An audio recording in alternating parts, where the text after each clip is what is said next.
Howdy, how you delicious people. I'm here today to cover more of my movie physical media collection. So, of course, this time around we are getting to a little bit more of a uh, smaller uh, bit of collection here. Maybe more intimate, who knows? But but either way, we're kind of winding down on the movie collection, and then eventually we will go on and go into other physical media collections that I have. I have a TV and series physical media collection. We'll do that next. I'm kind of kicking around, maybe even doing video game physical media, and also maybe just doing some memorabilia and toy action figure collection stuff that I have. Not quite sure. We'll eventually cross that bridge when we come to it, but if anything, we can just enjoy what this possible video is to be now. So, thank you for watching. So let's get into this. So, first off, this is to be the Jake Gyllenhaal film A Southpaw. This is, to me, to be one of the standout boxing films, maybe besides the Denzel Washington movie Hurricane or Rocky, of course, and all the films that came after Rocky. So, and I know a lot of people probably have other names of movies in contention, but like this is to kind of be in my at least top five of favorite boxing films. If you have a another favorite boxing film, let me know in the comments below, because I would be very much interested to hear your thoughts. Maybe you like Raging Bull. I don't know. Maybe you like any number of other things. So let me know in the comments below. Space Jam. How this movie is to be so basic but yet so entertaining. We really just have the Looney Tunes needing to play a basketball game, and that is to be a movie that so many people beloved. And yeah, like at least this movie didn't go on and have like a big huge advertisement that you had to sit through before you would actually get to the basketball game, like some remake goes on and does with LeBron James. So, this movie was simple but effective, and also had Michael Jordan in it. And why couldn't you enjoy Michael Jordan? And not Michael B. Jordan either. God, I review the other film. You can get my thoughts. Anyways, so Spawn. So it seems that coming down the pipeline, there is going to be a King Spawn, because Todd McFarlane himself has done a number of interviews talking about it and talking about where that film is as far as production and so on and so forth. And so they're eventually going to have a Spawn somewhere. But if anything, I did also like the HBO series of Spawn, the show Spawn, as well as also, like, I can enjoy this movie even though, yeah, like, the whole, like, there's way too many effects in this movie, and then the effects that they have are just like, But, anyways, like, I've gone on to review this movie and get my thoughts about it. I'm just happy that I had this in my collection because it is actually a fun movie. So, yeah, I can definitely thumbs up this bad boy. So, in all honesty, I'm going to grab and pull these all out. Because honestly, they're all on here for just cosmetic reasons, just to look good. But yeah, I'm going to pull them out right now. So that way it'll make this a little bit easier. My apologies for the non-cosmetically good-looking thing, but you'll see them eventually on the shelf when I put them on there. So, next up, we have the Tobey Maguire Spider-Man movie, which I would go on to say that this is to be the one that started off with the tradition of around my birthday going on and checking out superhero films. Because before that, I didn't know what I was going to do with my birthday. I had no idea. Like, every year was just like, I don't know. Like, like I would just be like, well, I just want to be home and let's have some ice cream and cake and then call it a day. Like I didn't really put much thought into it. And then all of a sudden, on around every beginning of May, it was like, okay, we're having a superhero film in theaters. I'm like, oh man, I want to see this. Like, could I see that? Yeah. And then I just made a whole tradition out of it. And regardless of if I see movies in theaters or not, like I'm still to this day still seeing a lot of new releases, and regardless of me to have stuck with that birthday tradition, like it is still good to just still see movies that are coming out around my birthday. So that is fun. Spider-Man 2.1. So this is the Spider-Man 2 extended cut, and some people may not even know that this exists. So yeah, like for the Deadpool and or Deadpool, well, Deadpool 2 has like super cuts and super duper cuts and stupid like too many extra cut whatever things, and I just could not be bothered to collect any of those. Like I'm just like, you know what? I'm just getting to the point where I'm like, okay, I'll collect one extra version of it, but I'm not going to collect all other ones. That it just got ridiculous at that point. But anyways, and there was also one where it's like it took out a lot of stuff and it tried to make it more kid friendly. That was stupid. What was that? Why? But anyways, so when going on, yeah, there's a Punisher, there is a Daredevil movie that has extended scenes, um, a different cut of it. So yeah, like I was to of course go on and find out that Spider-Man 2.1 had a extended version of it also. I think X-Men has one too. That I think I have in my collection. So eventually when we get to that I'll hopefully show that off. Uh yeah, from memory. Like I could probably take a second and check it out now, but like I think my memory is kind of okay enough to remember that. Anyways, so Spider-Man 2, of course, because I didn't know about Spider-Man 2.1 till later, and then also I'm just like, well, like I'll keep both just in case, because in case I want to watch the extended or just the original, like because I don't know, I'm just weird like that.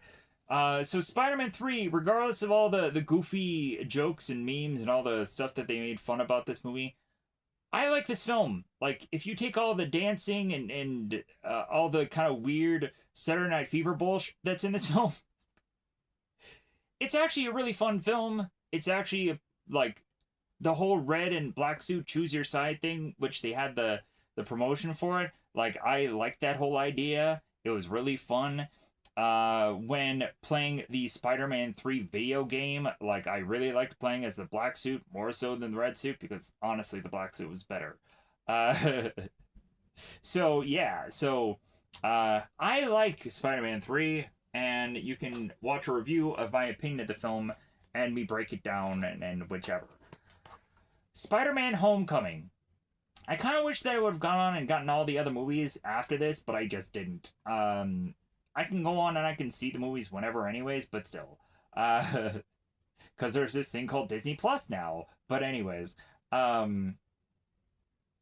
Yeah, like Spider Man Homecoming, like, was to have been, um, like a fun film, and yeah, like I kind of groan about it because like, oh well, yeah, like we have a Spider-Man that's in high school and I didn't like that idea. Like it'll be nice seeing in the later Spider-Man movies of this getting Spider-Man out of the whole school thing. So or he'll probably be in college anyways and he'll still be in school. So no matter what I do, he'll still be in school for like 20 years this character. But anyways, then we have The Spirit. I was to find this intriguing because this was to have been a Frank Miller creation, and Frank Miller did really good things with Daredevil and Batman. So I was like, okay, let's see what this whole Spirit thing is. I think this is also right around the time that like they did like Sin Cities and like these kind of very much like almost black and white kind of noir kind of approaches. and this is no different. This can go on and be remembered by me by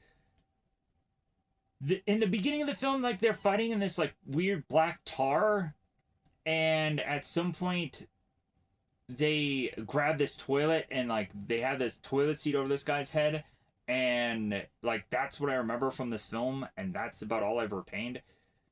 It'll be interesting to see if once I probably tag this movie if I remember to, because I probably will. If people are to go on and be rather intrigued about this film and want it reviewed, because I definitely will go on and I will review this movie. Like, because it seems that all these kind of just oddball like superhero things or superhero kind of films, are to kind of be popular, and I just don't know why. Because like Zorro movie was popular. I'm like, okay, I don't get why, but hey, like cool, like because I actually wanted to check out that movie anyways. Like I found out afterwards. Oh, people wanted the Mask of Zorro. Okay, well I'll do the Mask of Zorro. I have no problem with that. Spy Game. This was to be like if you guys had seen the Al Pacino, Colin Farrell, The Recruit movie, it's kind of the same. But if anything, like I remember this movie immediately when Robert Redford was to pass away, and we have Brad Pitt that goes on and he needs to get into this stranger's house and get into a very specific room in the house, and Brad Pitt goes on and accomplishes the goal, and then Robert Redford's like looking off in the distance like, he did it. There's a point where like the two of them are just kind of sitting at these chairs and they're kind of consistently talking about this mission, and like we have the whole Operation Dinner Out thing. Like yeah, I really did enjoy that movie, but I think I probably also need to go on and recheck it out at some point and just kind of see how I feel about it. If it's boring or not, like I would be kind of interested to figure that out. Anything next up, we have Stakeout. This is to be a Richard Dreyfuss, Emilio Estevez movie. This was kind of fun because it felt like a cop movie without exactly being a cop film, so that's why I enjoyed it. It kind of reminded me of like Men at Work, the other Emilio Estevez movie, where they're just kind of watching this girl from a distance. So within this movie, we have Richard Dreyfuss' character that goes on to meet up with the girl that he's basically staking out. And then the two of them basically become this, like, couple almost. And Richard has kind of really lied to her for a very long time. And then by the end of the film, he has to confess who he really is, because they really are going to end up with one another. And so it is a really entertaining piece. I really did like it, and it's really fun. And then we had the sequel, another Stakeout. The funny thing that I remember from this sequel movie is that in the first film they both have mustaches, and then the sequel, like, we have Richard Dreyfuss without his mustache, and then Emilio Estevez has to shave his mustache off, and because Emilio is supposed to be playing their son, Rosie and Richard Dreyfuss' son, and so Emilio Estevez is like, oh my god, my loss of my mustache. And it's so funny. And Rosie's like, well, you look young. And he's like, yeah, but I hate it. I hate that I don't have my mustache. Because, yeah, like some guys really go on and they really have an attachment to their mustache. Or just their facial hair. Like me, I definitely like to have a goatee because I just don't like how my chin looks. So like most of the time, like very rarely, will I clean shaven unless I've like really grown this out for too long, and then I feel like I need just like a clean slate. But most of the time I have a goatee because I like it. I like it that way. So I can understand really just liking a certain kind of facial hair, but not being so attached to it. Anyways, moving on. This is to be a film called Star Kid. I'm sure everybody and your brother have heard of this film. So we kind of find that the alien creature within this movie is to basically be like a just husk, where like so basically it's like Blue Beetle, if you guys have seen Blue Beetle, where a host goes inside this like suit of this alien and then goes on and just kind of goes about fighting these bad guys. And the most thing that stands out to me is the part where the kid needs to go on and he needs to pee. He's been in the suit for too long. And so the alien doesn't know what peeing is. He doesn't know, like, urination, whatever that, he doesn't get it. So at first, the alien opens up its suit from, like, a part of his, like, neck. And it's like, oh yeah, go ahead and just pee. And the human's like, no, that's not how it works. Like, that's not where I can pee.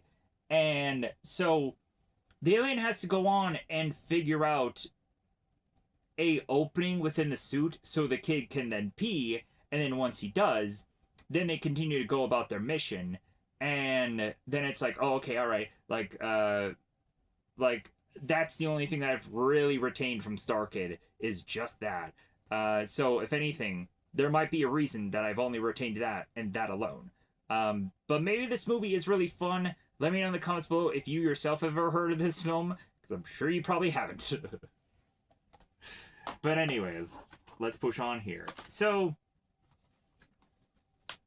Starship Troopers. So, of course, this movie is very iconic. We have Rico's Roughnecks. Really, this movie is to be something that we'd have to ask ourselves, would you like to know more? So, this movie, of course, has a bunch of blowing up, gunfire taking on aliens, and we can love every minute of it. They had gone to make so many sequels of this thing. They had gone on to make a video game of this, everything in between, because of how much that this movie had made such an impact.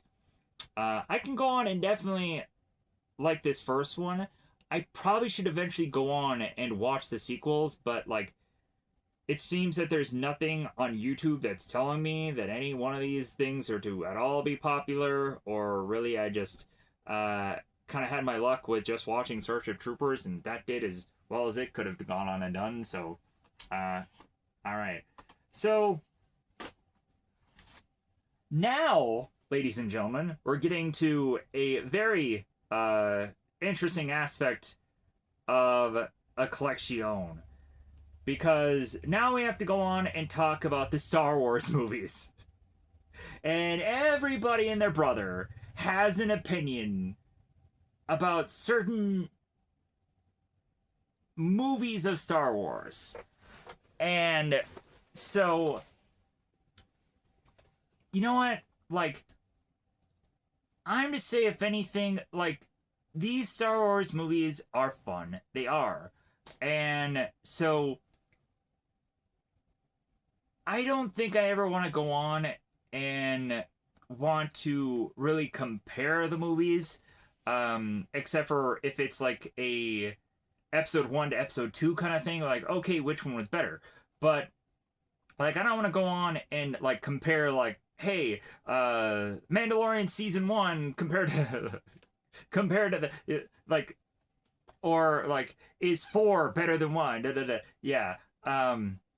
Like, I don't want to do that drastic comparison. Plus, also, I don't know that much about Star Wars. Even though I've seen all of the movies, like, yeah, like I am not that much of a Star Wars person that I know them ins and outs. And eventually, to a lot of the Star Wars review things that I've gone on to do, like, that obviously really shows.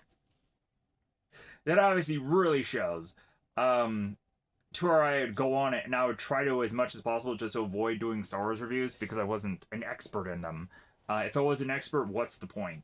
But anyways, so Star Wars Episode 1, The Phantom Menace. I really didn't care for the whole pod racing thing. I was to find some characters really interesting within this first run, and I was to really just have a fun time with this movie. Like, Jar Jar, I'm sure, is hated by everybody still to this day. Uh, People still go on and make fun of his voice still to this day. Whatever. Yeah. So so Star Wars Attack of the Clone Wars. This movie was important to me because I had gotten out of school to see this movie. So that's all I cared about. Was like, oh my god, I went to the theater to just see this movie instead of going to school? Yeah! Win! Win, no matter what. Yeah, that was awesome. And also, I got to see Yoda, like, legit fight in a movie? Like, when they were going on and doing the trailer, and it was like, Yoda man, and I was like, yeah! Yoda is the man, motherfuckers! Come on! Yeah! So, I really enjoy this movie because of the relationship between Anakin and Padme. God, there's some goofy lines, but then there's also some really good lines in this movie that I really did like. And then also we had the hello there. Hello there. But so we of course had the thing that Aaron Hansen goes on and quotes in this movie about the sand, its coarse, it gets everywhere. And so yeah, it makes a lot of sense. Anakin just hates sand.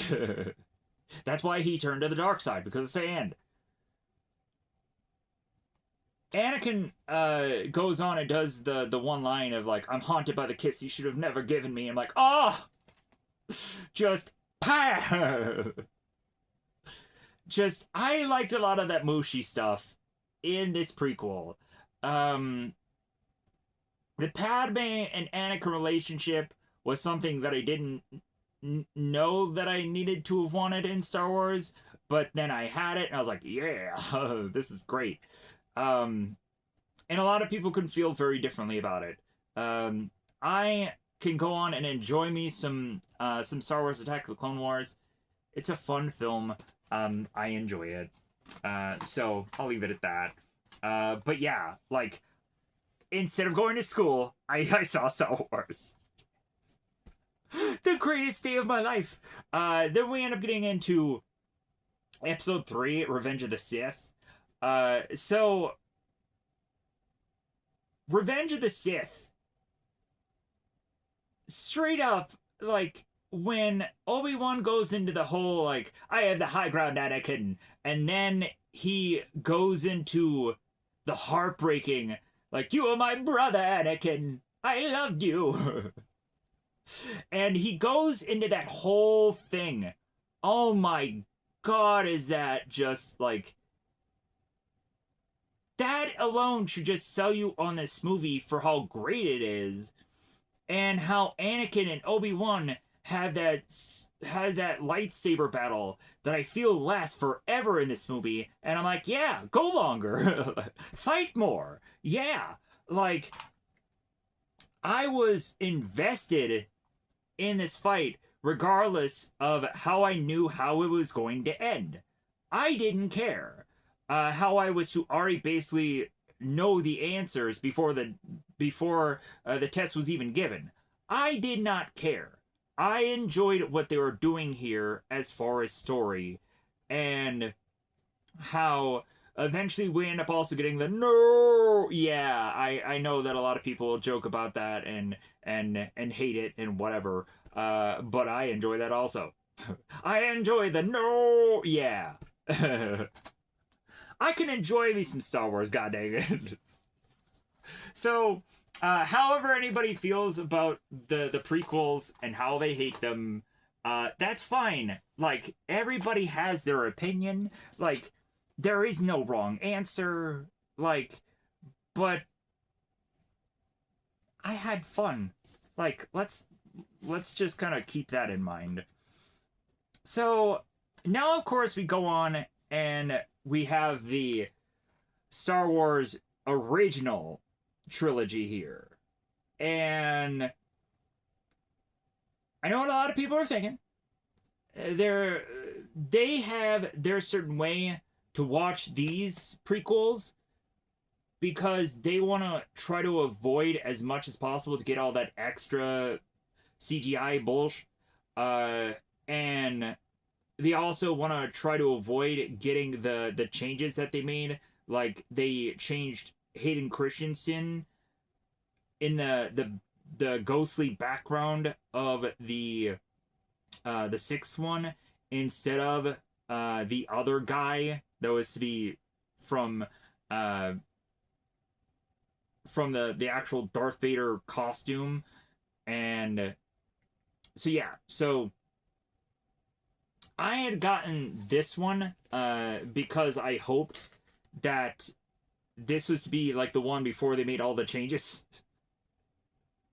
So yeah, but either way, I just got this one. Like I tried to get just the earliest DVD thing of this, and so this is just what I got.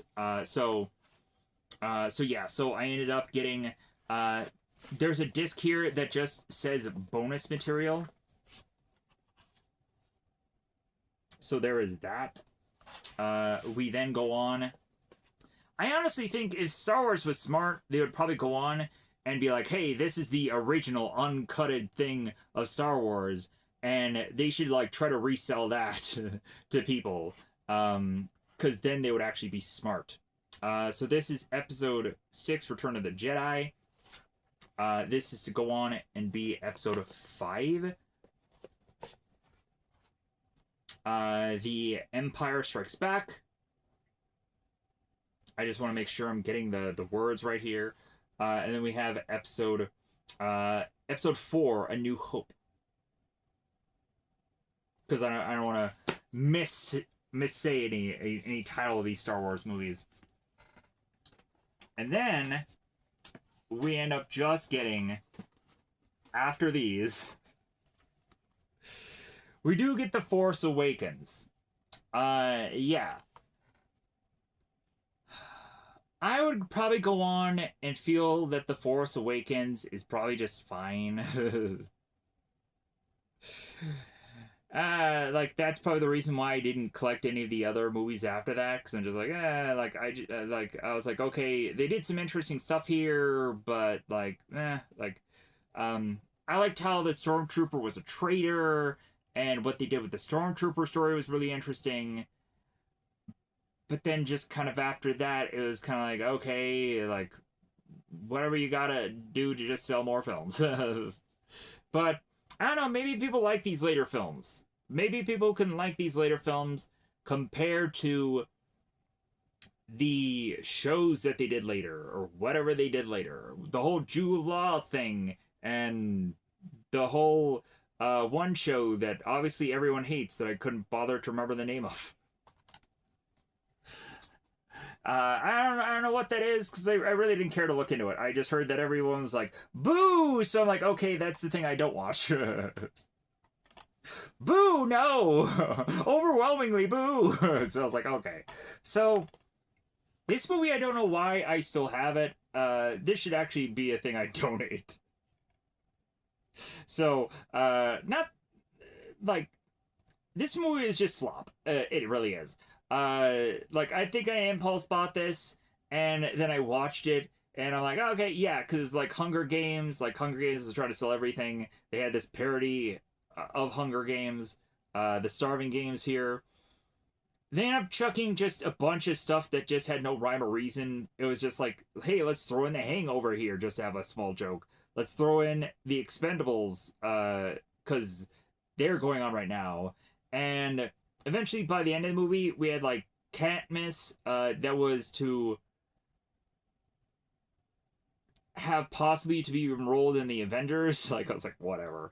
Cadmus and this guy was to have had this like sex scene, which was like blurred out, and I was like, whatever. Like, whatever you guys want to do just to eat up more time in this film. But yeah, the Starving Games, yeah, this uh maybe not as bad as the whatever the Hunger Game movie that came later. I'm joking. Yeah, this is pretty bad.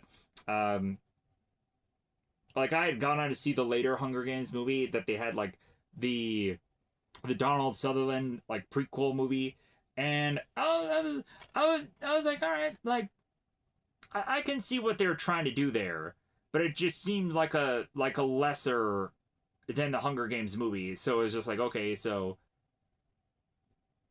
like you were just trying to accomplish a less than Hunger Games movie, and that to me was just like, okay, well, they should not go on to do any more of these films. Because if it's just gonna be less and less, then what's the point? Um, but I'll definitely set that movie aside so it can get donated later. Like, because there's sometimes where there's just some movies that I just don't even know are in my collection, and then I'm like, oh yeah, like I probably should get rid of this. But anyways, stay tuned. This movie, I don't care how long it's been since this movie had been released. This movie is so good. I reviewed it. So, like, there was a possibility that they were going to go on and make a TV show out of this or bring it back. And I was like, heck yeah. Like, so that's why I reviewed it on the channel, because I'm like, I'm hoping that this gets remade because it is a great idea that I feel should be brought back. Stay Tuned is freaking wonderful. We have this like evil cable company that is trying to get all these people to buy all these big massive TVs and satellite dishes, and they go on and they buy these things, these big huge dishes, and then the wife and husband end up getting sucked into the TV dish, and now they're just rummaging through all of these channels with this remote control, trying to survive all these different genres of things. Like there's a Star Trek episode that they're on, there's a Looney Tunes kind of episode that they're on, and they go through all these genres. They have like an MTV Prince music video, and like all of this fun stuff goes into this movie. So if you've never heard of it before, now's the time, because this movie is freaking awesome. I loved this movie. And yeah, like I wish more people would have cared about this review. Cause it's so good. It's so good. Like I would go on to, of course, even like try to maybe like change the thumbnails and stuff of this, but yeah, no one ever really cared, so that's fine. Because I really like this movie, so oh well. If no one cares about it, that's fine. Because eventually, I'll like it. So anyways, we have now the movie Stay Alive. I would go on to find it because I would watch so much of Game Grumps. Dan Avidan would go on, or Dan Albadan would go on. Either way, I'm going to ill pronounce his name, I'm sorry. The guy who was in Ninja Sex Party, he eventually would go on and quote this movie so many times on Game Grumps. If you die in the game, you die for real. He would consistently quote this movie for a good long time. Like I would go on and I would watch like Mario Maker is my jam whenever I go into just want to watch some Game Grumps stuff. So yeah, this movie, regardless of yeah, this movie's outdated. Let's say that. But it's so good. Just the idea of these people being stuck in this video game, needing to play it out, and when they die in the video game, guess what? Like they have to face off against the woman and try to figure out how to like get past her and figure out, or also go on and probably get killed by her because they don't know any better. Like it kind of feels somewhat like the movie Brain Scan that had the guy, the kid from Terminator 2, the John Connor kid from Terminator 2, he was in Brain Scan, and that is a pretty entertaining piece. So I would recommend people checking that movie out, or maybe checking out my review. Sure. Do whatever you want. Just watch a good film. Anyways, now moving on to a movie called Stealth. This movie actually had a good soundtrack. That's not saying it's like there's nothing I can really say about this film. So, in this movie Stealth, we come to find that there are like human manned jets, and then there's also this AI. And so it becomes really interesting because eventually the AI starts taking the human element out, and then by the end of the film, oddly enough, the human and AI have to work together.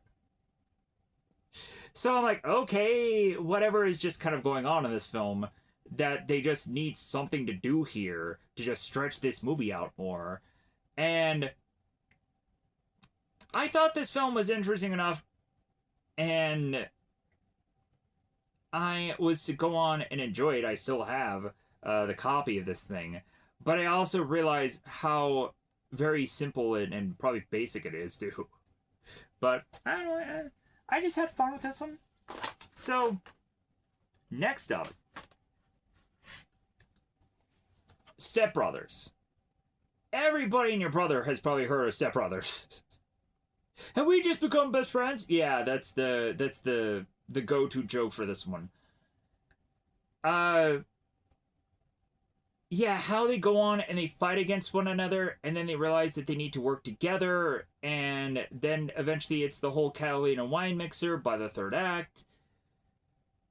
They end up doing the boats and hoes, and like this movie is a lot of fun. The whole balls and the drum set thing. Yeah, like this movie is a lot of fun, and yeah. Why should I be talking about it? Because everybody has heard about it. I think I was tempted to probably review this movie, or maybe I have reviewed. I don't think I have reviewed it. Like I did have like a thumbnail and everything ready, but I never actually went through with it. I don't think, because feasibly I was just like, what am I gonna say that's really going to have this specific video do well? But yeah, like it's really hard to do some really well-known movies because I don't think anyone's really gonna care. And I think Step Brothers will probably end up being one of those. But it's always fun to just try some of these titles. Anyways, next up, Stir Crazy. God, this is such a good comedy. Just Gene Wilder and Richard Pryor, just oh my god. But if anything, I love Richard Pryor's stand-up. That's way better than any movie that he's ever done. But putting these guys together is like comedy gold. Like I would even go on to watch the Hear No Evil, See No Evil movie, and that's pretty good too. Pretty good comedy coming out of that movie also. But yeah, like this movie would go on to find that these guys are just mistaking, or been mistaken because these two guys put on these costumes and rob this bank, and they get confused for Gene Wilder and Richard Pryor's character, and both these guys end up going to jail, wrongfully accused, and then they end up trying to escape via rodeo, which is so much about this movie has so many just kind of unique and interesting things going on with it. The one time where they have like the big, huge, massive guy that are come to find he was in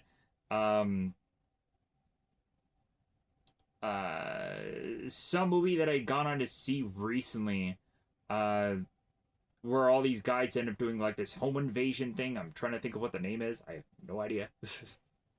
I think it's like Moonlight or something. It's some weird, goofy title. But anyways, there's this big, huge, massive guy, and then it goes on and he just belts out this song, and you're like, okay, that's a little strange. Um, but Stir Crazy is just comedy gold. Just when you have these characters that are just so afraid, just, yeah, it absolutely works in this film.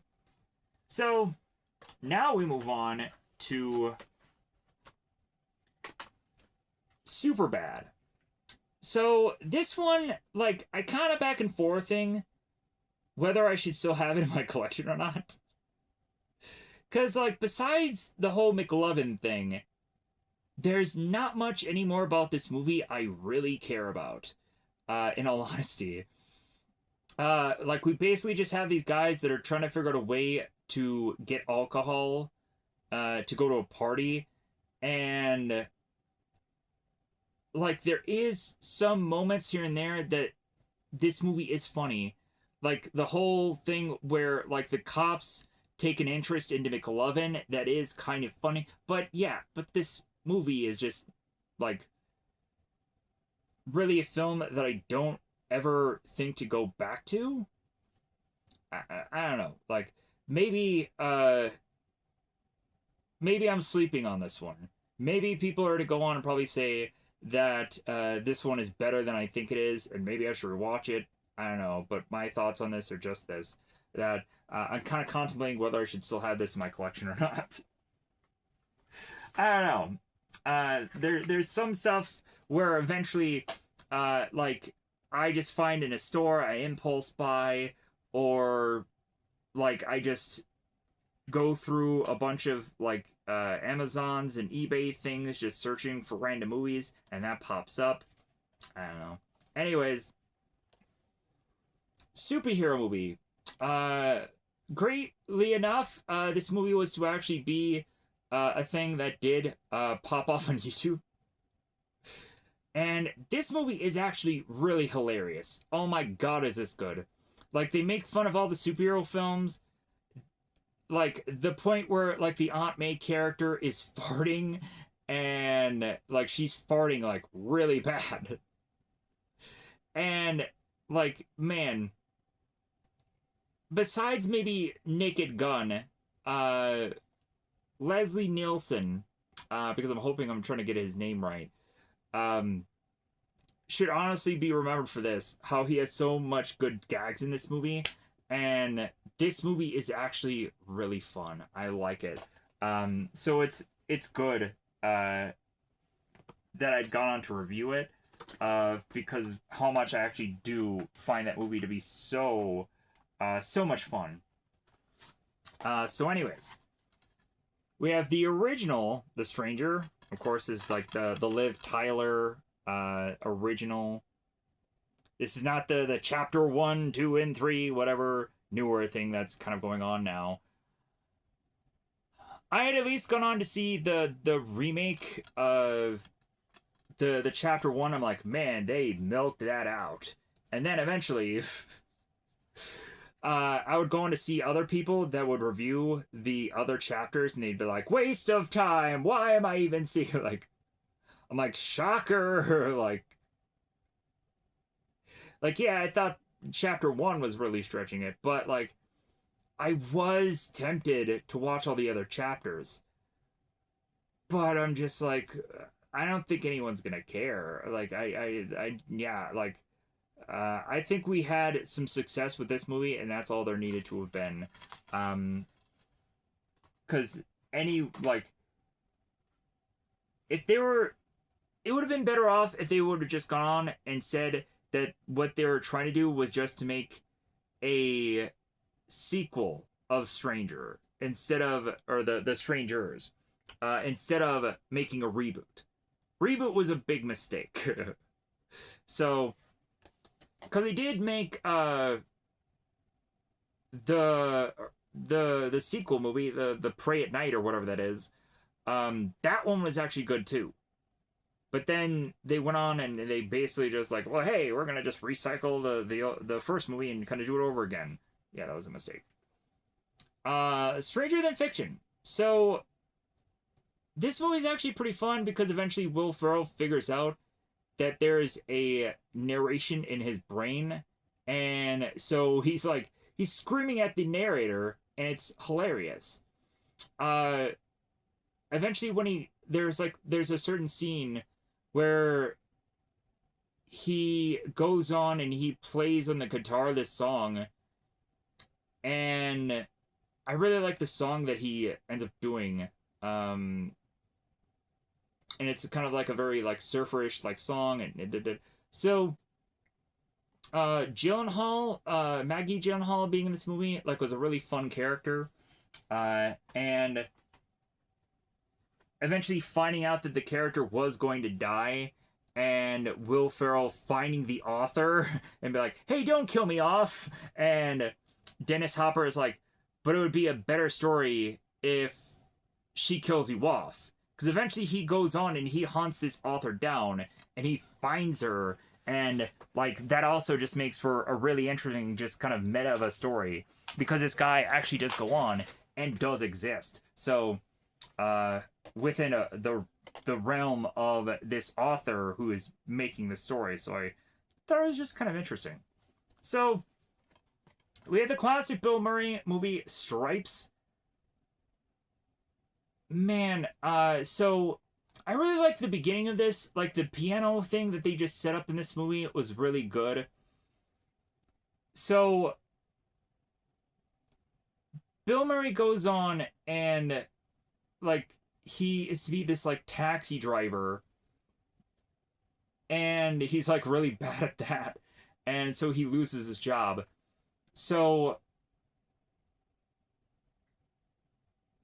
Bill's character is like, well, what do I do? Like, what do I do for work? And so all of a sudden they end up seeing this like army advertisement, and then Bill looks at Harold Ramis's character. It's like, hey, how about we just try that? Like, we've tried everything else. How about we just try that? So Harold's like, I don't think you can even do like really much of any push-ups. So they bet on it, and so Bill goes on and he does a number of push-ups and he wins the bet, and so they end up going into the army, and they, I think, almost decide to go AWOL at some point. Well, Bill does. Like Harold finds out that Bill is gonna go on and go AWOL, and so he like grabs them in the night, and then the military police find them, and then like both Bill and Harold and Ramis's character end up with girlfriends, and so like I really like that part. Like that's the part that I think really picks up the movie when eventually they bring in the girls, the military police, and yeah, like it's this is a fun movie. Like it does go on and make military fun because most of the time it's about a war film, or it's about people getting killed and dying. Like Saving Private Ryan is is an amazing film, but also like it's really like heartbreaking to see all these deaths and all this kind of death and sadness and what have you. You can't have a joke. Well, well in the military. You can't have some ha-has? Come on. Anyways. So we have Sucker Punch. So I think I had gotten this recommended to me by a friend. Yeah. So, yeah, my memory isn't as good, with some of the stuff. Obviously, you could tell by, me talk about these movies. But anyways. But Sucker Punch was actually really interesting. So, we have these people that are in this mental hospital that all of a sudden live out these like extravagant adventures, like they're Charlie's Angels or something, and like all of these like missions, it's almost like them being in a video game. I've gone on to review this movie, so you can check that out, my feelings of it. But yeah, like this movie is so entertaining. It actually has a really good soundtrack also. Just like the visuals in this movie are just so interesting, and to try to figure out what's all going on, it's a lot of fun, so I would recommend it. Then we push on into a movie called, if I can, let's stick the landing. There we go. Southland Tales. This disc cover is a little bit crispy here, but anyways, Southland Tales. I think this is one of those where I don't have a good enough memory of this movie. Because yeah, I think I just got it because of the actors that were in it. But I don't think I ever really saw this one. I think I just impulse bought it because it was like, ooh, another Dwayne movie. Hopefully this one could be any good. And yeah, I don't think I ever really saw it. So that is that for you. So now let's go on and man, we are just, this collection is not, let's pull all these out. All right. We're losing it. I don't know what's going on. Anyways, so we now have the Superman collection. This is to, of course, be Superman the movie. This is to be Superman 2.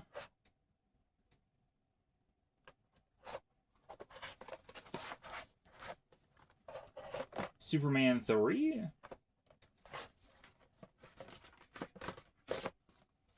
And Superman 4, The Quest for Peace. It would be kind of interesting to check out the later half of the Superman films because I only watched past the second one. But it would be kind of interesting to check out the third and fourth movie simply because of I wanted to try to see from the Superman 2025 film like what they took from the later Superman films that maybe not everyone saw. Because yeah, like I think that they probably stole quite a bit from like every old Superman film, and so I was like, aha! If only I could have gone on and watched all those other Superman films and just seen what all they took from it. But I didn't. So after Superman, we just have a movie called Super. This would be a Rainn Williams film where he goes on and he takes this huge pipe wrench, crescent wrench, and he just beats people to death whenever they go on and they cut in line or they do these small goofy crimes because this guy is to basically just be like his own kind of if anybody does anything immoral, then he acts, then he's like, okay, like I'll go on and I'll get in my car and awkwardly have to thrust on my superhero suit. And yeah, this movie was to go on and be a rather goofy superhero movie. I don't know if I've gone on to actually review this film or not. Maybe it was me back and forthing whether or not to do it. But if anything, yeah, like we'd have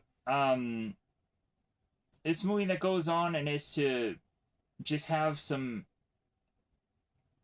on the very like lowest of cheapest of sides of things to do in a superhero film, but it was to have some interesting aspects to it, so I'll just give it that. That I would go on and keep it in my collection. I thought like, because I would go on and I would see like Defendor and see all these just kind of other movies that there was some potential there, but also it's like there was much going on in those films. Superman, Batman, Public Enemies. I think I'd gone on to review this on the channel. Yeah, I reviewed it on the channel. really good animated movie. These are when the animated movies were actually good. All the early superhero animated films, the early ones, are actually the good ones. Once it got to the really later halves, and they started to do the anything that happened after like the adaptation stuff, like after like right around after Justice League War and everything that came around at that time, like there just started to begin these sections of like them going on and doing um like the Justice League Dark sequels. Like after the Justice League Dark sequel movie, everything after that went really downhill. And yeah, so I like that's kind of sad because now like I am kind of interested in checking out those later ones, but I just don't think they're worth it. So, anyways, Superman Returns.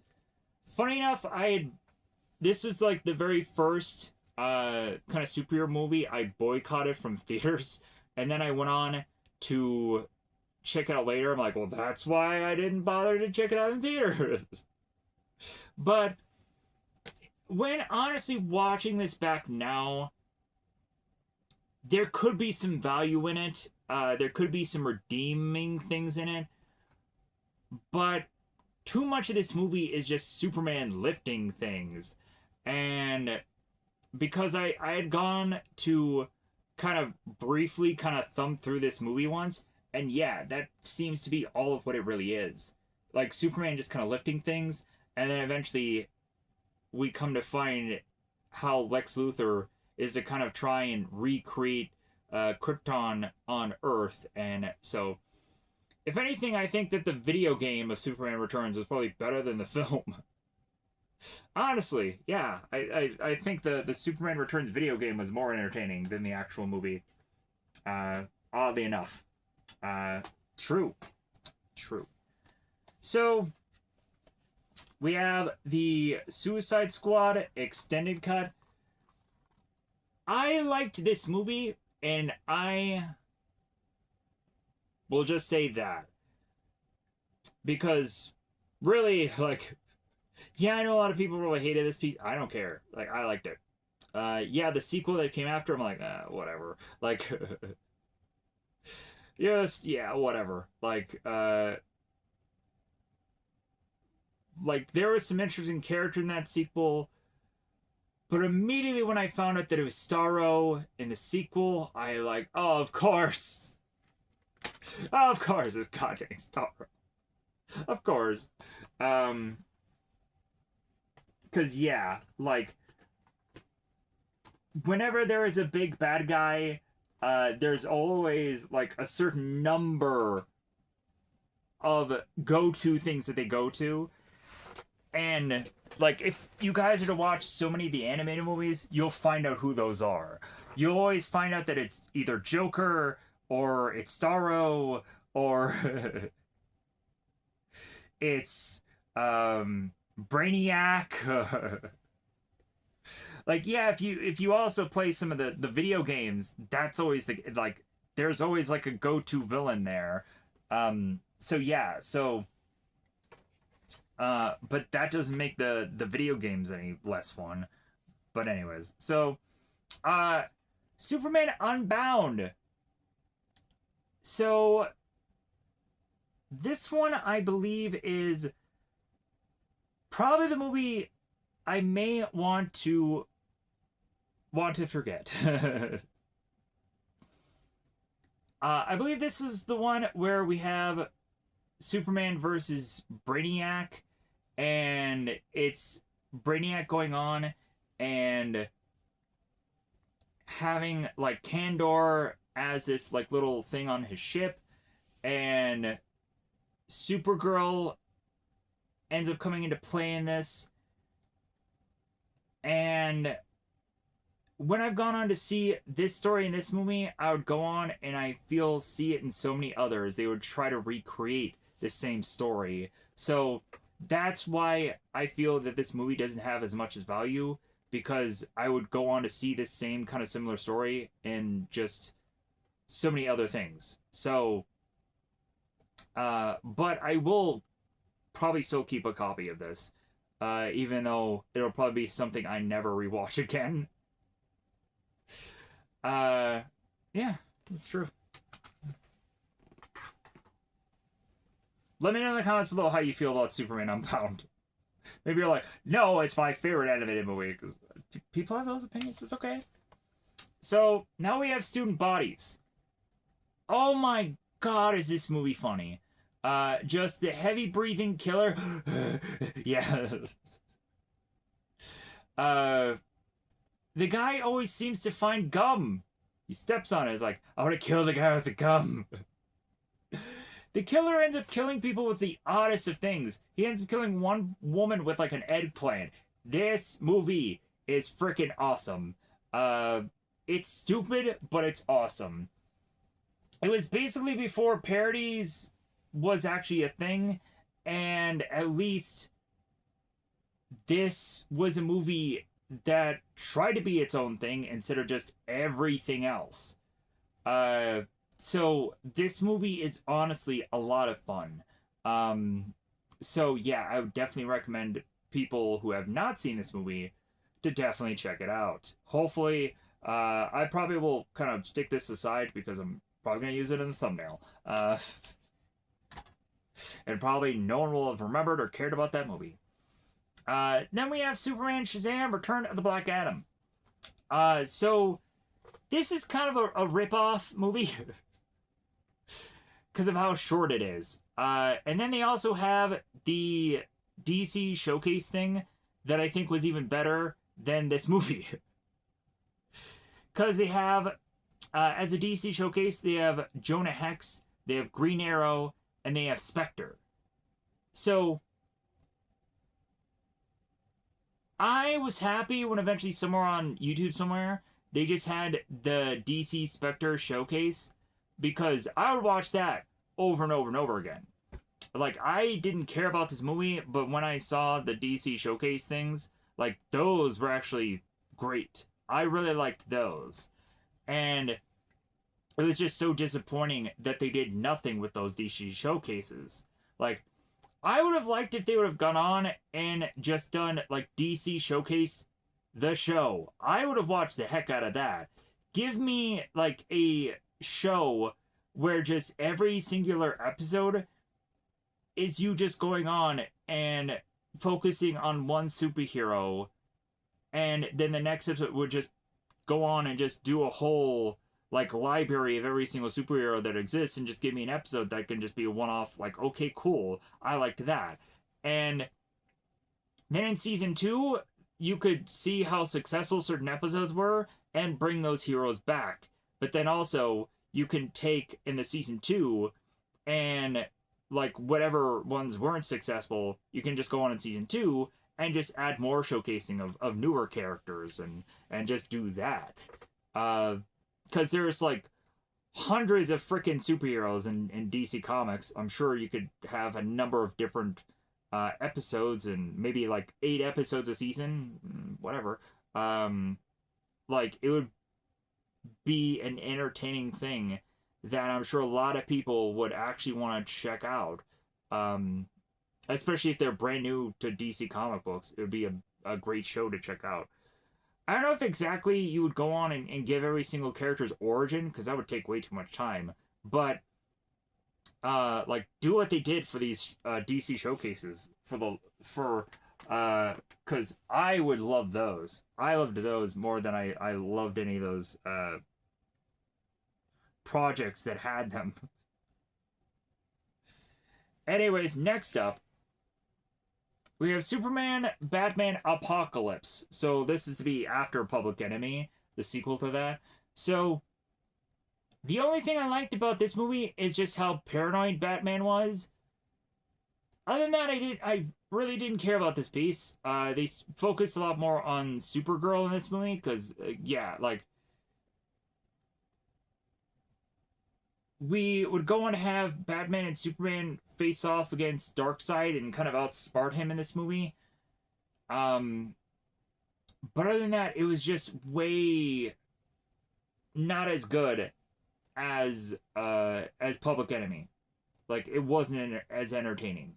It had characters in it that I just wasn't interested in. So that was the problem with Apocalypse. So it is what it is. Sudden Death. This is to go on and be fairly similar to Dave Bautista's movie Final Score. Sudden Death is to be a movie where we have these bombs that are to be in a hockey arena, and there is a assassination attempt at the president, I believe. Or they're holding this president hostage to get money, or they'll explode the arena. And Jean-Claude has to go around and try to collect all the bombs, and he's just this fire marshal. And the movie is pretty entertaining, and I could probably check this movie out and probably enjoy it. So if anything, if there are some Jean-Claude fans out there and you like Sudden Death, so do I. So I would definitely love to check out Sudden Death if people really liked it. Moving on. And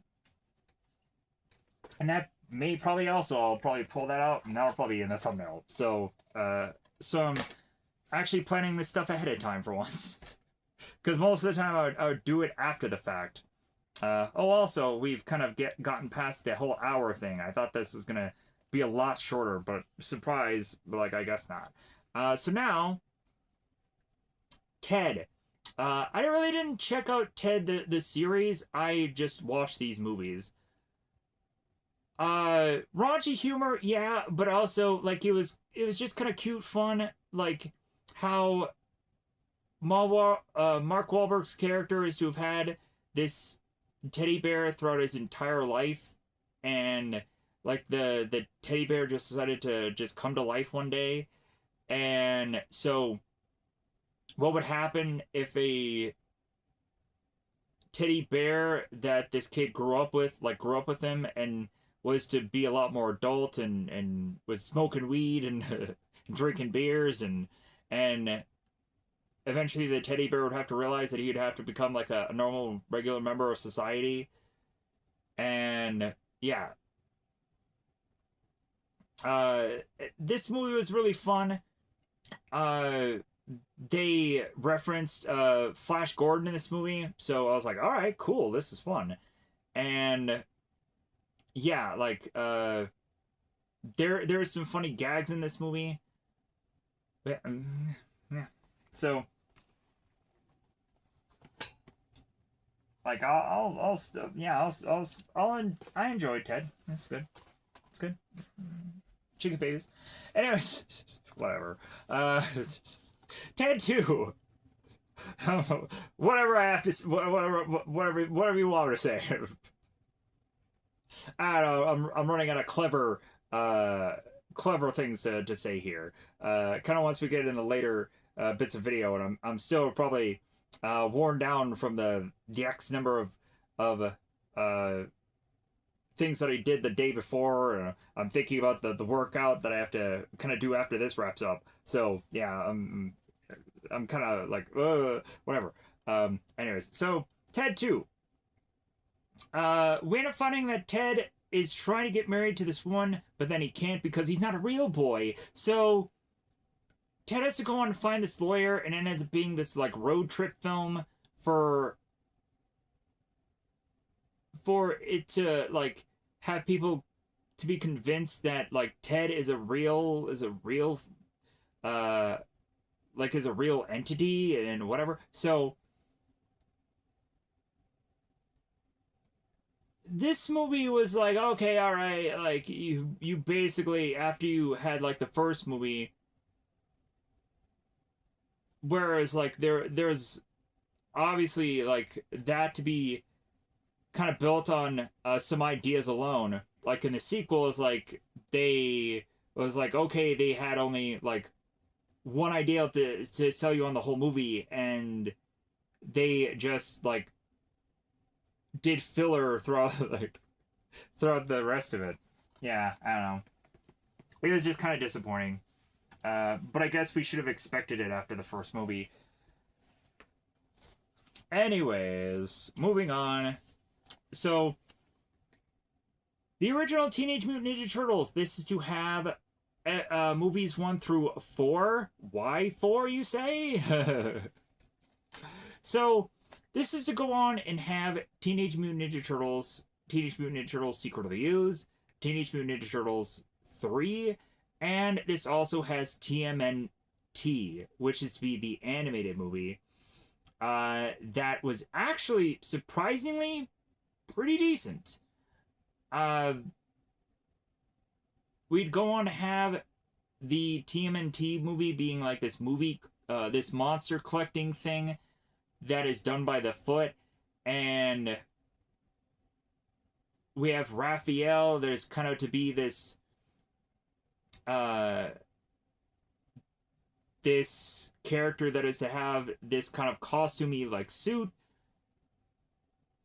and eventually Leonardo faces off against Raphael while he's in the suit, and both Raph and Leo just fight it out, and then the helmet comes off, and then it's like, oh, Raph is to have been this guy, and Leo and Raph just continue fighting. It's like, wait a minute, what?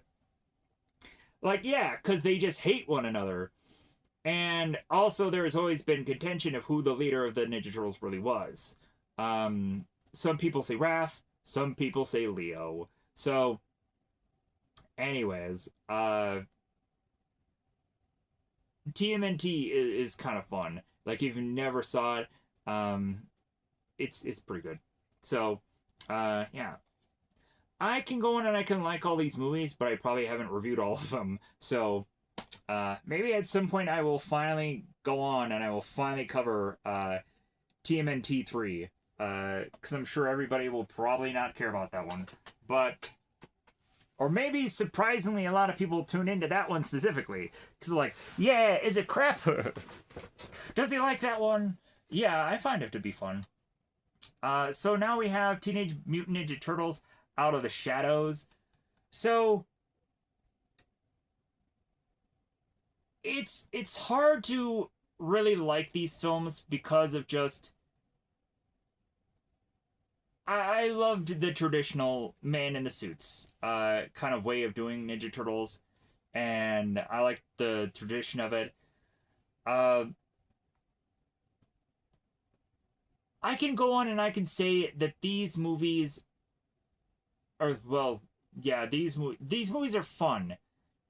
Uh, but also like I look at Alan Richardson, who would go on to say how nobody really wanted to go on and do this project, and eventually while doing the project he was kind of mistreated, and yeah, so because he goes on and he does a whole rant about him talking about this movie, and and like how he felt like he kind of felt obligated because like he really wanted to just be a Ninja Turtle, and it was for his kids. Yeah, so yeah. Anyways, we're probably never again gonna get the Ninja Turtles movie that we'll absolutely be happy about. But Mutant Mayhem had come out. I haven't checked that movie out. Maybe I should. So if people have gone on to see Mutant Mayhem, let me know if the movie is good. I will check it out because I haven't yet. Like, I've seen little bits and pieces of it. At some point, I should probably just sit down and finally watch it. Because I think there's a whole show that they did off of it. I think there's sequels of it. Like, so evidently it must be going gangbusters. Like, so there must be something about this whole Mutant Mayhem project thing that people did like. I immediately looked at April O'Neil and I was like, okay, like I guess trying to do a way different April O'Neil, that's fine. Um, like I think people have their own thoughts about that character. Uh, I would say for Teenage Mutant Ninja Turtles, like I would go on and be just a very traditionalist. Uh, like I liked the original Teenage Mutant Ninja Turtles show. I liked the original Teenage Mutant Ninja Turtles movie, but people can go on and like all this later stuff. It's fine. Um, and eventually, yeah, like I'm open to kind of see what they do with all these kind of different elements and different characters and whatever. Like I wasn't exactly sold on Megan Fox being April O'Neil either. I thought that was a stupid decision. But um, for the movie, it kind of worked. So maybe I'll go on and I'll like what they're doing as far as any of the other characters for the Ninja Turtle movie. I haven't seen it, so I'm not gonna to judge on something I haven't really seen. I don't know. Like I'm open. I'm open minded. Anyways, so we now have Teen Titans: The Judas Contract. So this movie had basically already been done in the Teen Titans show. So when I saw this movie, I'm like, what? Like, I probably only have this thing because of how, for Teen Titans, how important this story is. But I'm to go on and just be like, well, I probably could just see this story all over again on the Teen Titans show. Cause it's the exact same thing almost. Uh, so yeah, for some reason I still have this, but I don't think it is to probably be a thing that is be probably nothing more of like, why do I still have this? I probably could donate it. Cause yeah, um, like this movie just kind of felt like a waste of time to see, and I did watch the whole thing. But anyways, now let's get to the stuff that's kind of behind me here. That continues on the section here. I'm trying to figure out which. All right. Trying to figure out which ones I have to grab here. All right. So next up we have Super Mario Brothers, the movie. So I can go on and I can enjoy this piece, but I think John Leguizamo doesn't like it. The guy who would star in the film. Yeah, like this basically is to go on and try to not exactly be like Super Mario Brothers, but if anything, like I think over time, like this movie is still kind of fun, and so that's it. Yeah, like I'll just say that about this movie. Um, I think I probably should be tempted to review this at some point. Uh, because I think everybody has probably reviewed it, probably, right? They probably have. So what am I going to say that anyone hasn't already also said? Surf Ninjas. So we have the quote of Kwanzaa dudes that freaking. Oh my god, does that get annoying in the movie? But I like the whole idea of the little kid having the video game, the handheld video game thing within the movie. That was so meta and so cool. I liked that part of the movie. And then we also had the moment where the one main guy, he goes in to get the God, what is it? Like it's some sword or some item that he gets as a weapon or something. He grabs it, and then there's this like long stretch of like ha kind of thing going on. I remember that. And of course, I got this because I really enjoy Rob Schneider.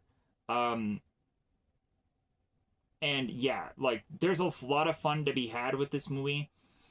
Um, so yeah, so Surf Ninjas to me is just a fun piece, even though I'm sure it's probably very dated. But I think there's elements of it that I still could say that it's probably a fun piece. And then we have the Ba Brand. Yeah. The Surf Ninjas.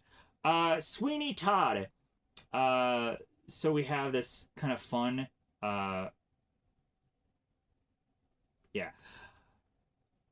I really enjoyed the music in this. Joanna, I think, is my favorite song of this movie. I feel you, Joanna. Yeah. And it's interesting how they go on, they slice throats and then make them into meat pies. So yeah, so some good tunes in this movie. Like really, it's also interesting to find out that this is to also be a musical. I had gone on to watch the movie Jersey Girls, and in Jersey Girls, the Ben Affleck film, they go on and do a scene from Sweeney Todd, which is like, man, like that movie is a little dark. So it's kind of weird to see it being used in Jersey Girls of all things. But yeah, it was. And if you don't know Jersey Girls, like this little girl, she has to pick this, I think, song to use, and she decides to use Sweeney Todd, and they're like, really? Like that one? Anyways, so now we get into a 4 film favorites, Sylvester Stallone collection. We have Tango and Cash, we have Demolition Man, we have The Specialist, and we have Over the Top, baby. Over the Top. I had gone on to, of course, review Over the Top. I remember Over the Top because of the OC. They would talk about how I think every Christmas they would go on to watch Over the Top. Don't know why, but they would have watched it. And I think I've reviewed it and I've mentioned that. All these movies are really fun. All of them except for The Specialist I've reviewed, and I don't think I'll review The Specialist at any point in time. But guess what's probably gonna end up being a tag? To see if it has something. I doubt it. I'm sure no one has really heard of The Specialist. So it probably won't be worth my time to even try to make it a tag. But I was just saying that for something fun to say. But anyways, let's move on. So Swordfish. This movie has a really odd title, but it's also like it's interesting to see John Travolta's character in this movie, as well as also the iconic scene where Halle Berry like flashes her chest, and that was like, wow, okay, Halle Berry, like, wow. So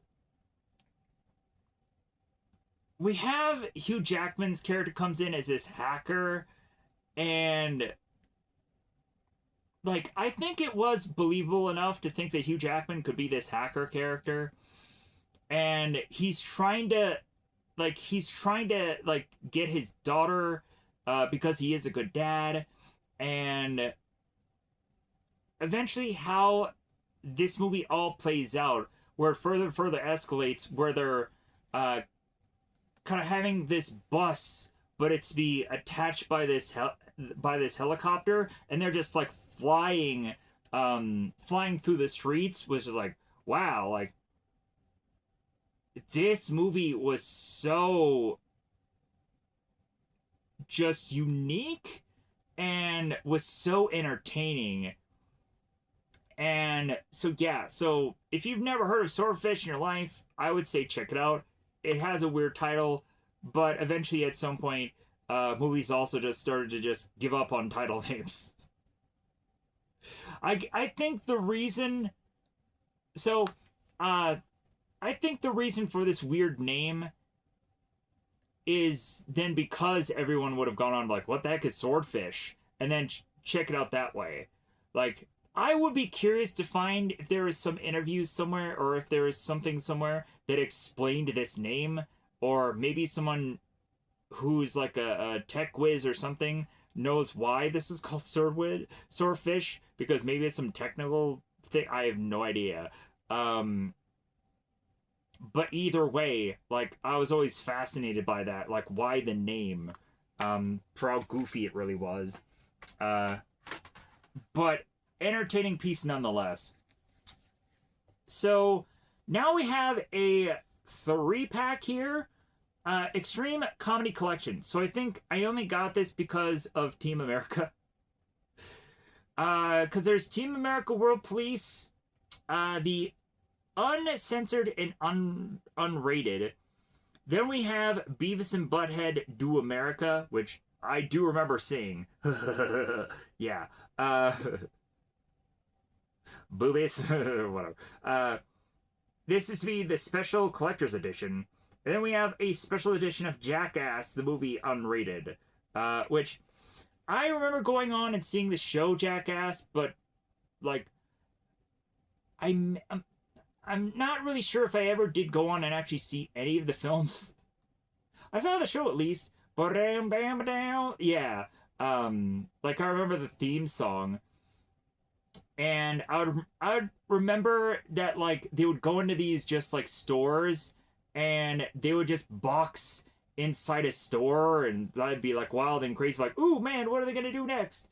And like that would be like the theme where they would just take these like shopping carts and like crash them into things, and like it would just be chaos. And anyways, so but I only got this for Team America because America, yeah.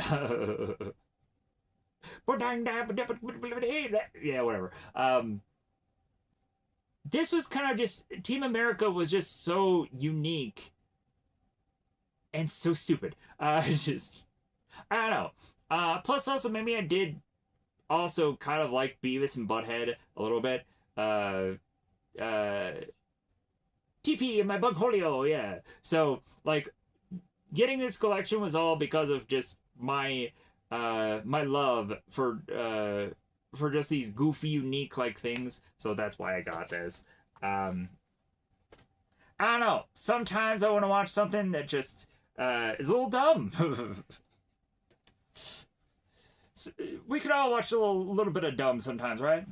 Anyways, Tag.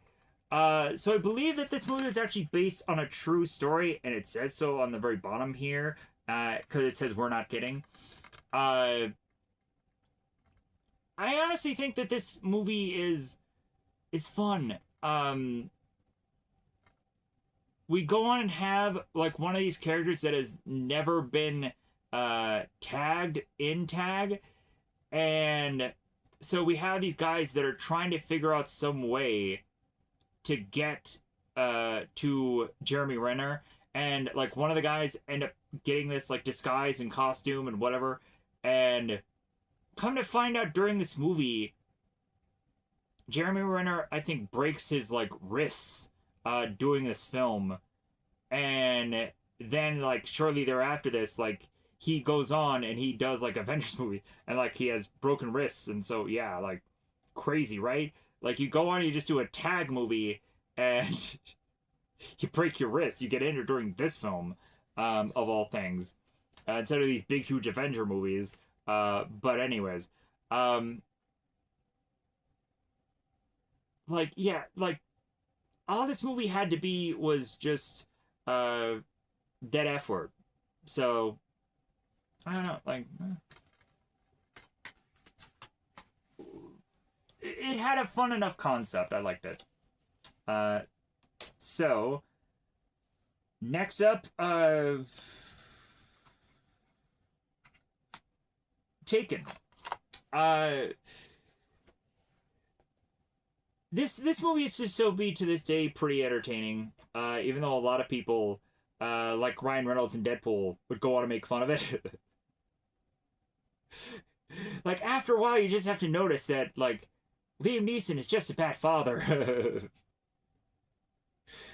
For how they went on and they like, yeah, the first one was good when they lose the kid, but then afterwards it's like they lose the whole family. Even Liam Neeson himself ends up getting taken.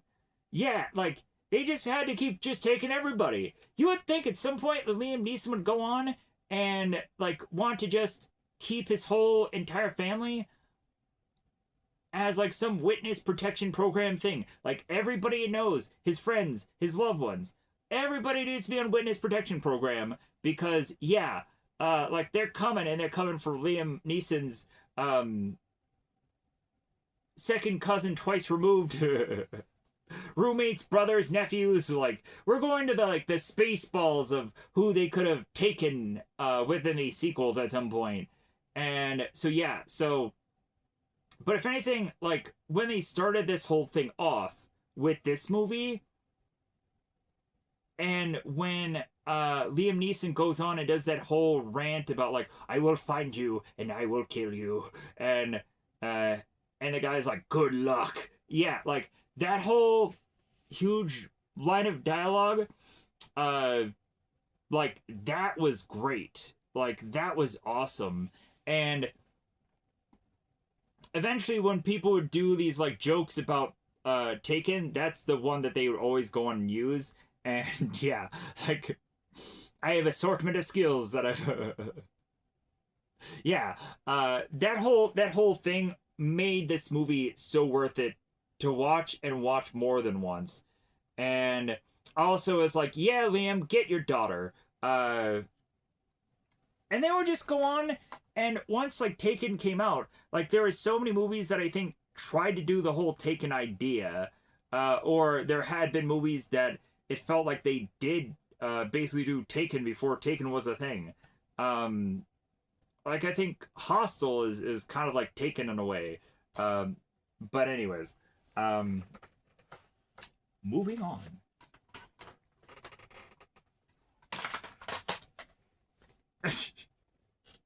I put the movie down there, immediately falls out. So let me pause here for a second.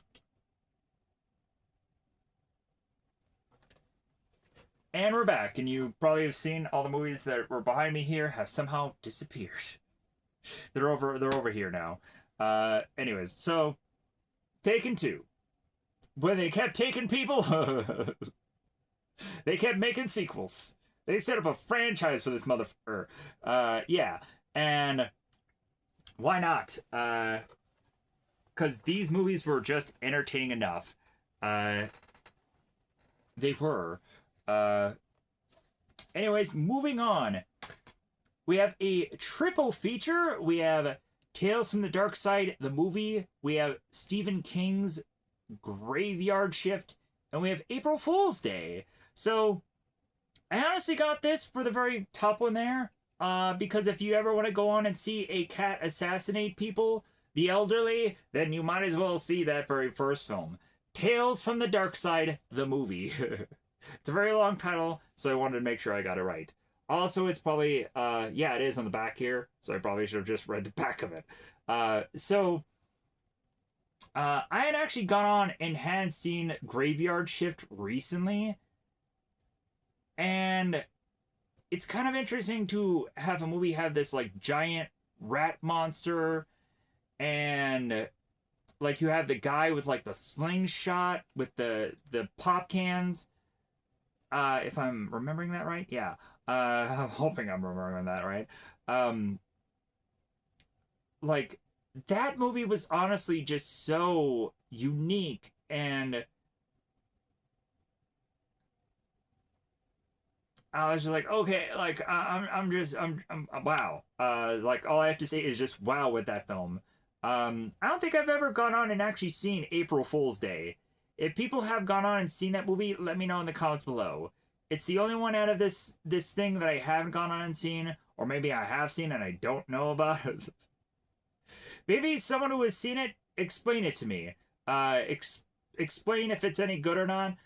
Because I'll be yeah, I have not seen it. So like I don't want to pretend that I've seen something.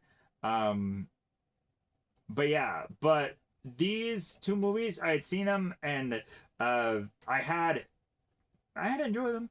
And then also yeah, like this one like definitely was like man, this is cool. Like there is some cool just it has a bunch of just mini stories within one film, and I enjoy them all.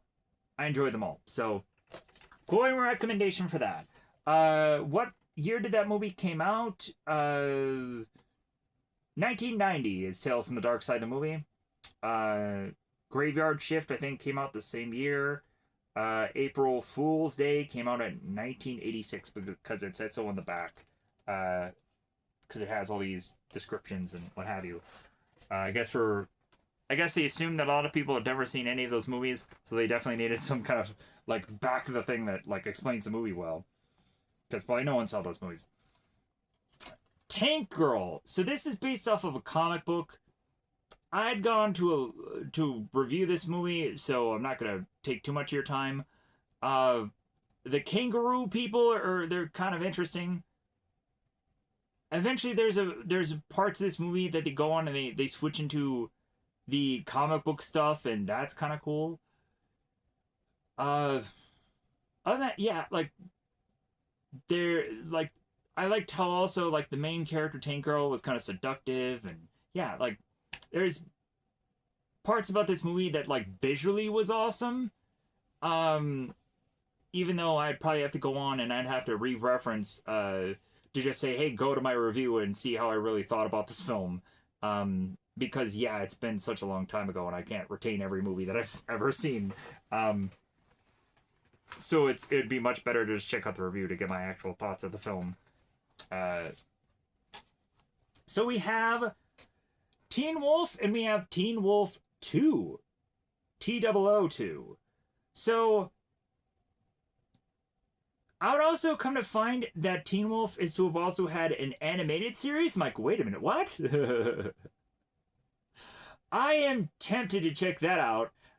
Even though I know it's probably going to be garbage, probably, I'm tempted. I don't know why. Because I've seen everything else of Teen Wolf. I've seen the live action show. Like, I saw that. So I'm like, the only thing left to see is, like, the Teen Wolf animated series. But I haven't even seen all of the Teen Wolf show. Or even the Teen Wolf show movie thing. But it also seems that, like, Teen Wolf the show is actually to be so popular. I should have gone back into reviewing that at some point, but I just haven't. I don't know. Maybe there is fans of the thing. Maybe I should go back into it. I just honestly have so many other projects going on right now that I always have some kind of plan of what I'm doing next. And that is to just, sadly enough, not be Teen Wolf stuff. Yeah, like I am kind of kicking myself because the Teen Wolf stuff did do well at some point of just having it just stay really long on the channel. I don't know why all of a sudden it took a while to get good. But I guess Teen Wolf is a thing that was on the channel that people liked, I guess. And it's kind of heartbreaking now that I can't go back to it. I have so many other projects that I'm like, Teen Wolf. But anyways, so in the first movie, we of course find Michael J. Fox's character finds out that he is to be this descendant of being a werewolf. But it's basically just a werewolf that he just changes into a wolf, and he's not like the guy that's murdering and maiming people. No, like it's a wolf that just goes on and plays a basketball game, and then they realize like, wow, like him as a wolf, he has all these like superpowers and he can do all these crazy things. And yeah, like definitely will go on and we'll have this guy be the most popular guy in school. And then eventually it gets to a point where Michael J. Fox's character doesn't want to use the wolf. Like he doesn't want to go on and and have it be the thing that he's known for anymore. So that's when the problems start happening, and that's where everybody's like, well, hey, you're the wolf, and like so yeah, like, and then the sequel we have the guy that turns into a wolf and he's a boxer. So hey, another really good boxing movie. No, it's just joking. The fun thing that I like from this movie is the Oingo Boingo, Who You Want to Be Today. I love that song. And then when singing this movie, and like he's driving around and like he's the guy where it's like he's popular and everybody loves him and whatever. And it's also really interesting that there's like a werewolf that's like the teacher. That was actually a really cool idea. And then when she walks off and you see like her wolf tail and like I kind of liked that idea within the sequel. So like Teen Wolf and Teen Wolf 2, like in their own rights, they're pretty fun movies. I like them. So yeah. So maybe one day I say this, but it'll probably never happen. So like I don't want to. I probably made so many promises that I didn't ever fulfill. But I was tempted to go on and review at one point the Teen Wolf movie, the original Michael J. Fox one, and eventually maybe have that get in motion. Maybe I should do more of the Teen Wolf stuff. But honestly, looking back at what I did with the thumbnail of it, I think I might want to make either some adjustments or like, because that was a way long time ago when I made the thumbnail. And also when looking at it, I kind of cringe at it because I'm like, it looks kind of stupid. But anything that I probably would go on and try to do with that would probably look stupid because I don't really have anything that would probably match up with doing a Teen Wolf thing.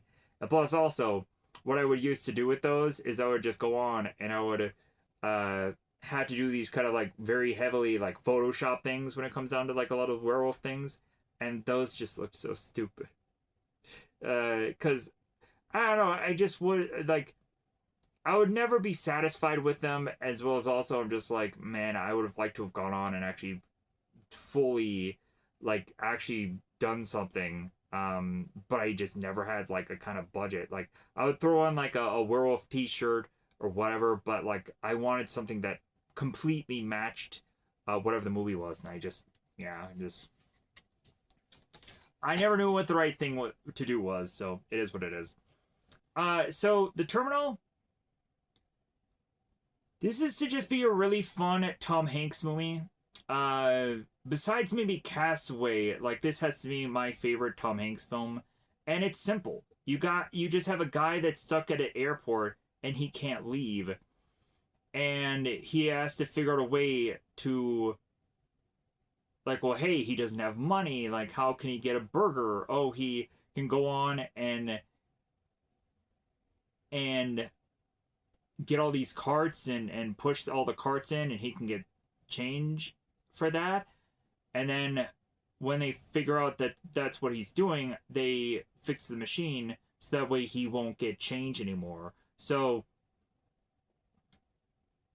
Tom Hanks's character goes on and just does this construction for the airport, and they kind of pay him under the table. And so that's just how he just continues to just make some money. So yeah, so he comes from Kakroja, and like there's one point where like the one guy ends up having this medication, and Tom Hanks tells the guy, it's like, hey, tell him that the medication is for your goat. And it's like, what? And then the guy's like, oh, wait a minute, like you read the papers, like you're just telling this person to lie to us and say that this is medication for goat. And he's like, no. So yeah, so this is a fun movie. It's so enjoyable, and then also you just get this guy that's stuck at the airport. And if anything, when actually watching Terminal, we kind of learn a lot of things too about the airport. And so yeah, so maybe if you're ever stuck in the airport, maybe that's just more movie to just think about. So now we go on, and we're now at the time of Terminator films. Yes, Terminator films. This one is to come off as a lot more horror than like sci-fi, but eventually within sequels that starts to fade and becomes more sci-fi than anything else. Uh, of course, you get the classic line from Kyle Reese. I'm trying to think of it. Yeah, I was thinking of the name. Where he's like, he doesn't feel pity or remorse, and he absolutely will not stop until you are dead.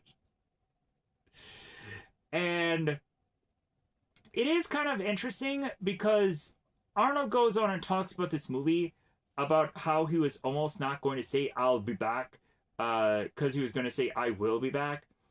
But originally they were going to go on and have O.J. Simpson be the Terminator, and then they were going to have Arnold be Kyle Reese's character, because Arnold wanted to go on and he wanted to be a character that had a lot more lines.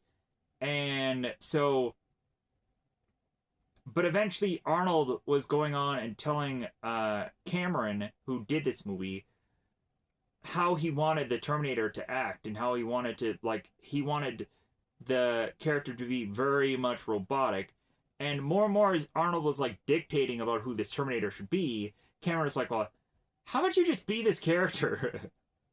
Like, you really know what you're talking about, and like, I think you really want to be this character. And then Arnold's like, well, yeah, but I don't have enough lines in this movie if I be that character, and plus I'm also the bad guy. And James is like, whatever, like if anything, like, we'll make sequels and then we'll make you the hero. So, and then they kept bringing him back every single film, and like, it just kind of became that if Arnold wasn't attached to these movies, they weren't as good. But there was that Terminator show that people do enjoy and do like. So, yeah. So, but let's talk about all the other Terminator films, because of course we're this is probably going to be the very tail end of this movie anyways, so, or the very tail end of this video, so we're going to cover all these Terminator movies, then we're going to head out. So thank you for watching this, I really do appreciate it. T2, Terminator Judgment Day. This is to be an interesting kind of case and what have you. Man, this one is really stuck in there. Woo! This one is tough. Oh my god. Wow. I never want to go on and put that back in the case. Good grief. Yeah. I never want to do that again. So I probably never will. Anyways, so I would have to go on and I would have to go back to the review for my feelings of this specific film. But I would probably have to say that T2 is to be a movie that I probably would feel would have to go somewhere in my top 10 of films. Because I feel that at some point I would probably go on and need, after so much time has passed, to probably need to remake that list. There was a temptation after I'd changed the intro video to this channel. There was a temptation to also change my top 10 list of my top movies. But because I was going to fit this movie somewhere in there. So yeah, I was to have gone on and wanted to adjust that. But I did go on and I did keep the top, or I did keep the 10 slot like empty. So I could probably fill that with just Terminator 2 and probably still like adjust some of the numbers and like it would kind of feel that I'm just recycling that old video. And yeah, it just, I don't know, like it would just kind of feel like I would be cheating just to just put out a different video.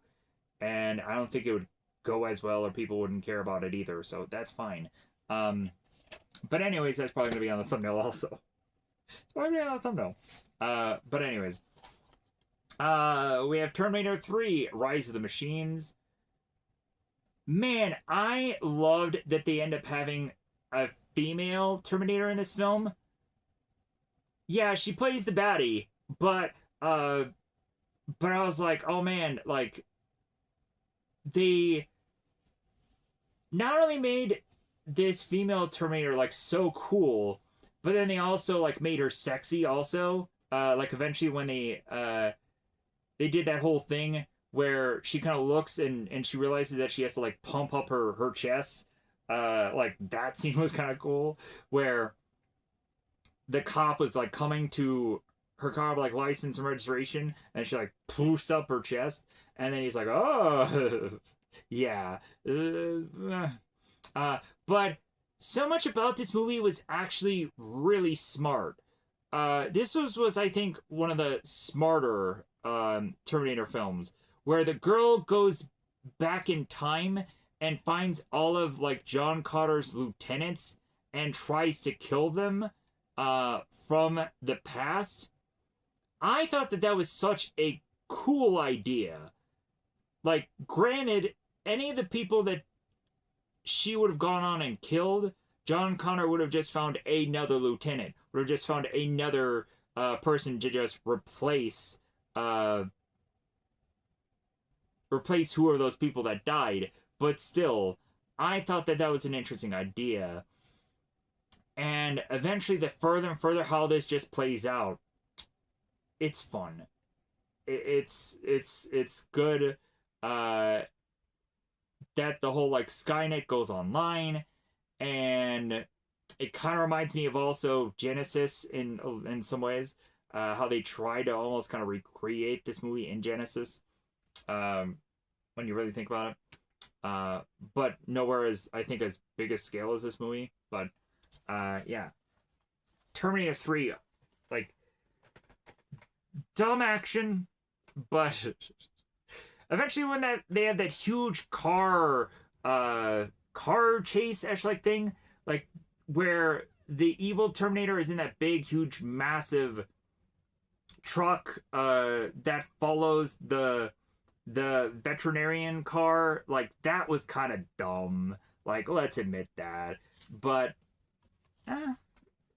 the movie has its moments. Terminator Salvation. So of course this is the movie that doesn't really have Arnold in it. We have a CGI version of Arnold, but not really Arnold. And I think that is probably why this movie is to be not as liked. I can still like the characters in this movie. I can like the action in it. But yeah, without Arnold, a Terminator movie is just not really a Terminator film. So if they were ever to just decide to just remake Terminator, it would be really interesting to see who they pick. Plus, also, it'll be interesting to see if they ever do anything with Terminator, because, like, really the rights are now back to James Cameron, and it's really just up to James Cameron now, like, to do anything with Terminator. Because, well, there's two people that can have the rights back for Terminator. So it's really the ball's in their court of what they're going to do with it now. That's why it was so hard for anybody to go on and justify to do anything with Terminator, because two people have the rights to this thing. So it just cost them a lot of money to do. Hence why those movies need to be really big success stories. And then we have Terminator Genisys. So,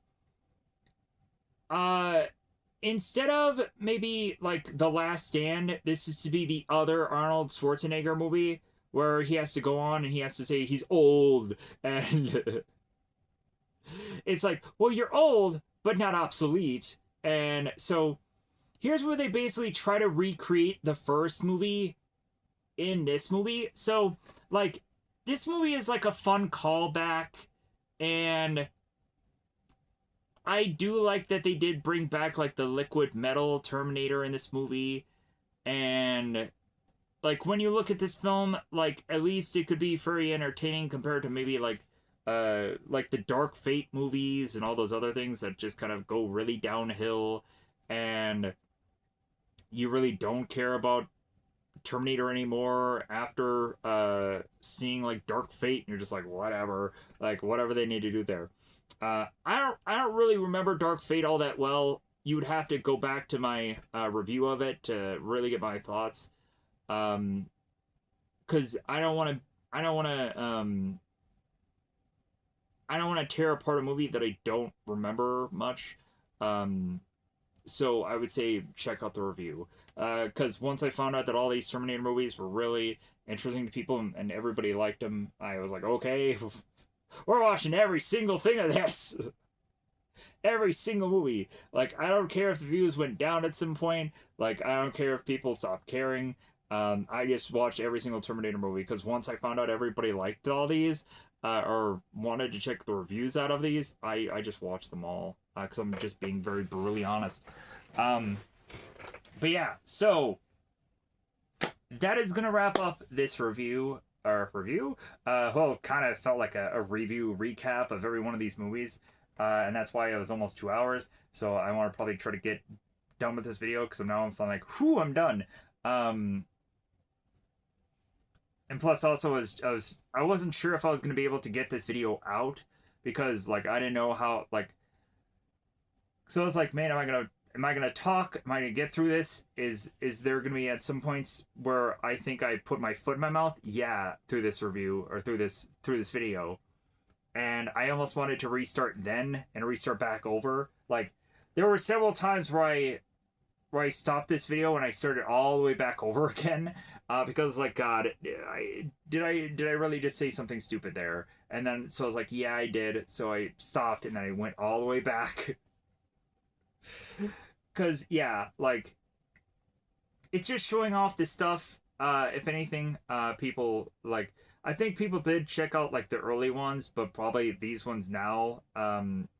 Considering how people now know what they are now, like they probably aren't as interesting. But uh, anyways, yeah. Thank you for watching. Regardless, thank you for checking these out. Uh, like it is kind of sad that like I would have loved to have continued to have gone on and collected more physical media. Believe me, like I'm not saying that just to win anybody over. I'm saying that because that's honestly how I feel. Like if I didn't have the convenience of being able to have on a tablet or mobile device somewhere to have so easily to be able to watch anything that I wanted, I would go on and I would have still collected all this physical media. And like it also kind of comes down to just like financial things about it. It's like, well, um like yeah, like it just came to just like me just wanting to just almost like collect everything. Like it's kind of like me and my YouTube reviews. Like it just got to the point where I'm like, okay, I'll just review everything, and that just became a big problem. Uh, because like it became just so scatterbrain and just so like all over the place that like the people that just took by this channel, like I'm forever grateful because yeah, I had made so many like just so many random choices and people still hung in there. So I'm grateful for everybody that goes on and does that because hopefully we'll go on and we'll continue to just do these interesting videos like this. So thank you for watching this. I'm gonna get out of here. Bye everybody. Bye everybody. So I can get it to my workout, and I can get to which is to be cardio today. So that's great. So thank you for watching this. Bye, everybody. Bye, everybody.